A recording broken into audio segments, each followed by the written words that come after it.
March 16, 1962. A radio operator on Guam tries to reach an aircraft flying over the Pacific.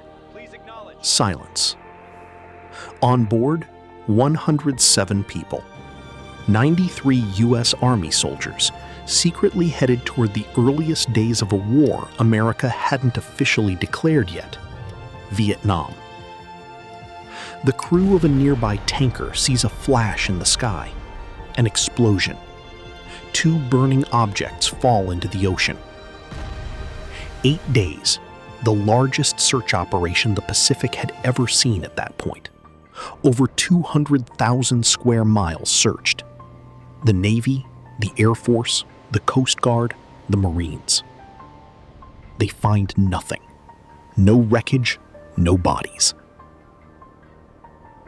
Now, here's what most retellings of this story leave out.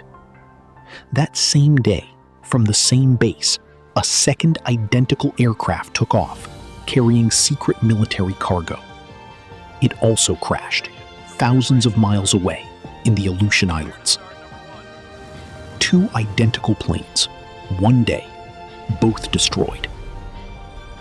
The airline itself, at a press conference, said out loud what everyone was afraid to say: sabotage, possibly a kidnapping.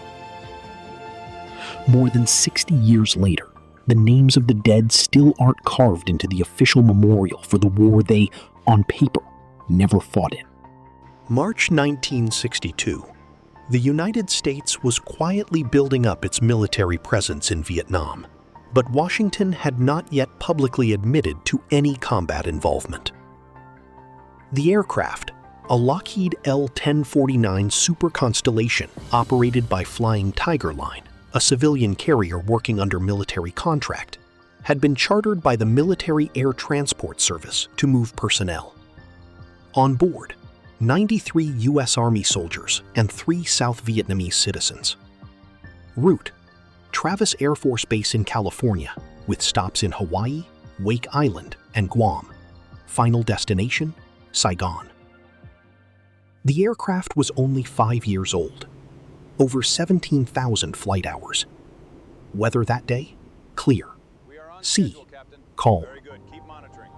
At 14:22 GMT, the crew radioed Guam with a routine position report. All was fine. Nothing was ever heard from Flight 739 again. Guam's tower expected the next check-in at 15:30, but interference from another aircraft's transmission jammed the frequency.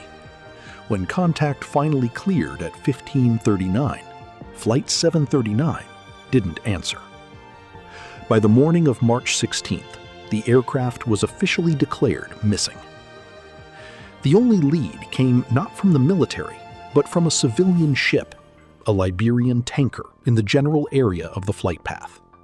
Its crew saw a vapor trail disappear behind a cloud, followed by an explosion. 2 burning objects fell into the sea. The tanker immediately sailed to the location. Found nothing. What followed was, at the time, the largest search operation ever conducted in the Pacific. 4 branches of the military, more than 200,000 square miles searched over 8 days. Not a single piece of fuselage, not a life vest, not one body. Here's a fact that rarely makes it into retellings of this story. That same day, March 14th, another Lockheed Super Constellation, an identical aircraft, also under military contract, also carrying classified cargo, took off from that same base, Travis Air Force Base. Hours after takeoff, this second aircraft crashed in the Aleutian Islands and caught fire. 2 identical planes, departing the same airfield on the same day, both destroyed under mysterious circumstances. It was this coincidence that pushed Flying Tiger Line itself to say publicly what carriers almost never say out loud: sabotage of one or both aircraft. Or, more unsettling still, the kidnapping of Flight 739 and everyone aboard. The investigation later turned up another troubling detail. The parking areas at Honolulu, Wake Island, and Guam were essentially unsecured. Anyone could walk up to non-military aircraft parked at those airfields. At Guam, the final stop before the disappearance, the plane sat unattended for a time in a dimly lit part of the tarmac. The Civil Aeronautics Board eventually reached an official conclusion. The aircraft was destroyed in flight. But whether the cause was mechanical failure or sabotage could never be determined, because no wreckage was ever recovered. For decades, the families of the dead tried to get answers from the Pentagon. Multiple Freedom of Information Act requests were filed. What came back were documents heavily redacted, offering almost nothing useful about the nature of the classified mission.